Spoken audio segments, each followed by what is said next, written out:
Bagelen, tepatnya daerah Kedu Banyurip, adalah tanah kelahiran Wiralodra.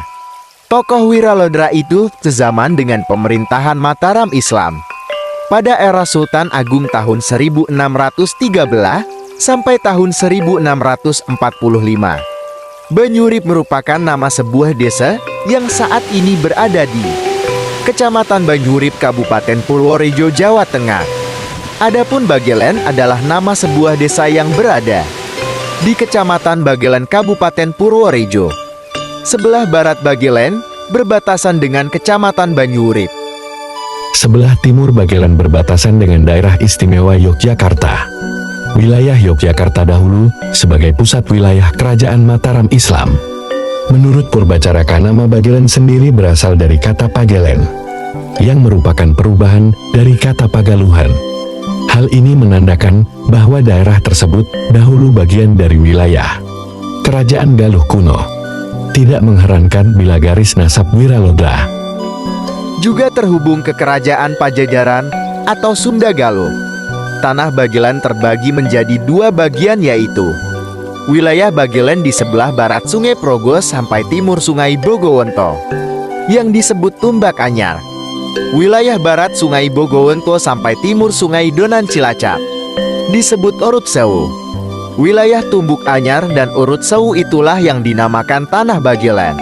Adapun wilayah Bagelen terbagi menjadi beberapa kabupaten, yakni Kabupaten Kulon Progo, Kabupaten Purworejo gabungan Kadipaten Kutoarjo dan Brengkelan, Kabupaten Kebumen gabungan Kadipaten Ambal, Gombong, Karanganyar dan Kutowinangun, Kabupaten Cilacap dan Kabupaten Wonosobo. Sisa dari wilayah yang dahulu dikenal sebagai Urut Sewu atau Ledok dalam peta kekuasaan Jawa kuno pada era Tarumanegara. Bagelen berasal dari wilayah yang bernama Bagaluhan. Di Kecamatan Banyurip inilah terdapat situs makam Gedik yang dipercaya masyarakat sebagai makam keramat Kiai Manguyo dan Nyi Galuhwati atau Nyi Putri yang dalam. Naskah Babat Bagelen disebut Eyang Canggah dari Bagustaka atau Wiralodra. Kisah Wiralodra yang berkelana berdasarkan wangsit untuk membuka dan memulai kehidupan di sebuah wilayah di sekitar Sungai Cimanuk. Gagasan untuk pergi mencari Sungai Cimanuk diperoleh melalui laku Tapabrata selama beberapa waktu di sebuah gunung. Kemudian Wiralodra mendapatkan bisikan berupa suara tanpa rupa yang memberi petunjuk agar pergi menuju ke wilayah barat untuk menemukan hutan Cimanuk yang kelak akan menjadi tempatnya dalam membangun sebuah negara yang diturunkan kepada anak cucunya. Wiralodra digambarkan banyak menemui rintangan dan cobaan dalam mencapai tujuannya tersebut. Walaupun pada kisah selanjutnya hutan yang dialiri Sungai Cimanuk berhasil ditemukan Wiralodra. Dalam sejarah Indramayu diceritakan bahwa Wiralodra datang dari Bagelen ditemani abdinya Ki Tingkil. Setelah menerima wangsit untuk membuka sebuah negeri di sebelah barat Sungai Cimanuk, Wiralodra melakukan perjalanan jauh karena suatu mimpi. Bukan mimpi biasa, melainkan petunjuk. Terlebih bagi seorang yang sering bertirakat. Dalam mimpinya Wiralodra diperintahkan untuk membabat hutan belantara yang terletak di sebelah barat Kali Cimanuk untuk dijadikan sebagai negara. Sebab di sana adalah sumber kehidupan yang paling baik hingga anak keturunannya. Jika tinggal di sana anak keturunannya akan sejahtera dan bahagia. Mimpi itu jelas tergambar dalam benak Wiralodra seakan nyata. Wiralodra menceritakan perihal mimpi yang baru saja dialaminya kepada kedua orang tuanya. Kedua orang tuanya memahami maksud mimpi itu dan mengizinkan putranya untuk mencari Kali Cimanuk. Wiralodra berangkat dengan didampingi Ki Tingkil. Orang tuanya yang memerintahkan Ki Tingkil untuk mendampingi anaknya. Perjalanan melewati Gunung Sumbing, gunung tertinggi setelah Gunung Semeru dan Gunung Slamet. Hutan belantara dilewatinya menembus semak belukar, menyeberangi sungai-sungai besar. 3 tahun lamanya perjalanan mencari Kali Cimanuk, namun tak kunjung diketemukan lokasinya. Mereka tiba di sungai sangat besar. Mereka yakin bahwa itu adalah Kali Cimanuk. Mereka beristirahat sejenak di tepi sungai. Tidak lama kemudian datang seorang kakek. Wiralodra menghampiri menanyakan, apakah memang betul sungai besar yang ada di hadapannya adalah Cimanuk. Sang kakek menjawab bahwa sungai itu adalah Sungai Citarum, wilayah Karawang. Oleh buyut Sidum mereka diarahkan untuk berjalan ke utara, menyusuri tepi pantai, lalu berjalan ke arah timur. Setelah menyampaikan Kisidum, seketika menghilang dari hadapannya. Karena situasi sudah sore, perjalanan dilanjutkan keesokan harinya. Mereka mandi di sungai lalu beristirahat di bawah pohon. Perjalanan dilanjutkan esok pagi. Mereka terus berjalan mengikuti petunjuk sang kakek. Siang malam tanpa henti melewati hutan dan semak-semak, hingga tibalah di sungai besar Pasir Ucin. Di tepi kali Ucin mereka beristirahat lagi. Dan perjalanan dilanjutkan lagi pagi hari. Dari Kali Citarum sampai ke Pasir Ucin memakan waktu sekitar 2 minggu. Wiralodra teringat bahwa dirinya memiliki seorang saudara di Pagaden Subang yang bernama Wirasetro. Ciri-ciri fisiknya sangat tinggi kekar. Wiralodra dan Wirasetro masih satu buyut dari Raden Gagak Wirakusuma, orang tua Raden Gagak. Singalodra, Wiralonda, dan Kitingkil tinggal di rumah Wirasetro selama 5 bulan. Setiap hari oleh Wirasetro mereka dijamu dengan aneka makanan. Serba enak, terasa sangat nikmat. Terlebih bagi pengelana yang lama tak makan nasi, hanya makan dedaunan di sepanjang jalan yang ditemuinya. Karena perjalanan harus dilanjutkan, Wiralodra dan Kitingkil berpamitan perihal tujuan Wiralodra mencari Kali Cimanuk. Wirasetro tidak mengetahui lokasi sungai itu. Wirasetro hanya bisa mendoakan semoga saudaranya segera menemukannya. Perjalanan diteruskan lagi. Tibalah di sebuah sungai besar yang arusnya mengalir deras.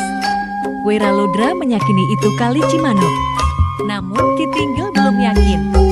Perlu menanyakan ke orang lain terlebih dahulu. Mereka terus berjalan menyusuri sungai selama 2 bulan, berharap menemukan seseorang untuk ditanyakan perihal sungai besar itu. Di perjalanan mereka melihat seorang kakek di tengah perkebunan yang subur aneka tumbuhan sayuran menghampar luas. Tampak segar, kacang dot, cabai, terong ubi, jagung, timun suri dot wewe, lobak, pisang dan lain-lain.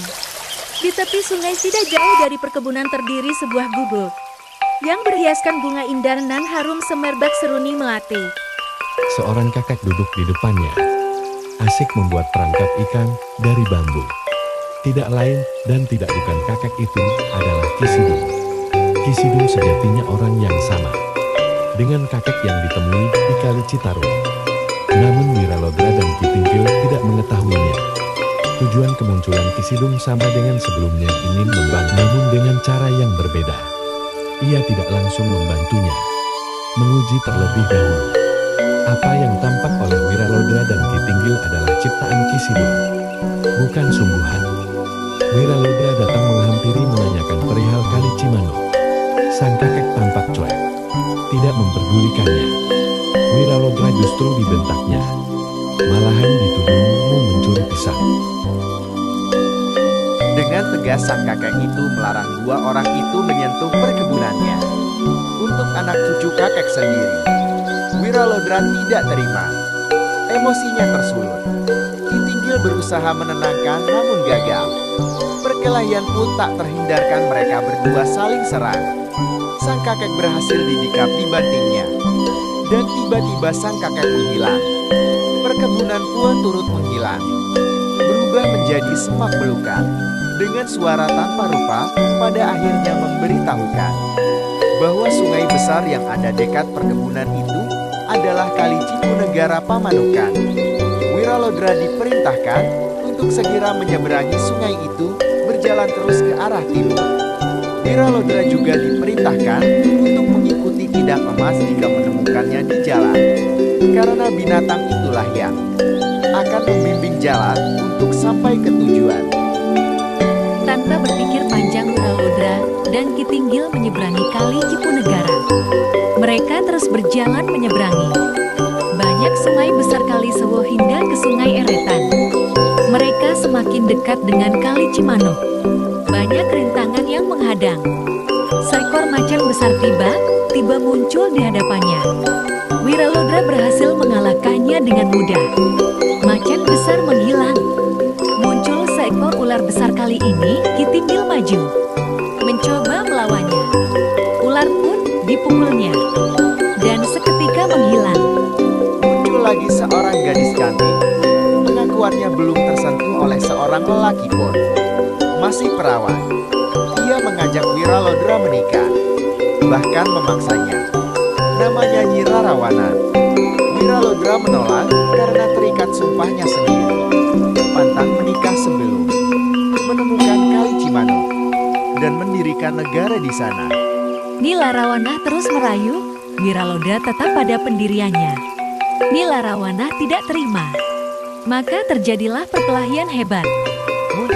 Rupanya Nyi Rarawaneng atau Larawanah bukan hanya cantik, tetapi memiliki ilmu bela diri dan pandai memainkan senjata rantai.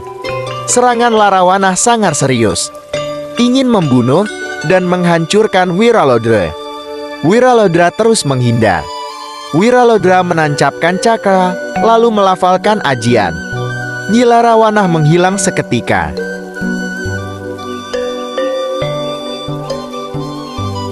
Dia terus mengejarnya, takut ketinggalan jauh. Kijang itu akan terus berlari dan memberikan petunjuk jalan ke arah Kali Cimanuk. Kijang mau ditangkap, begitu ditunggu.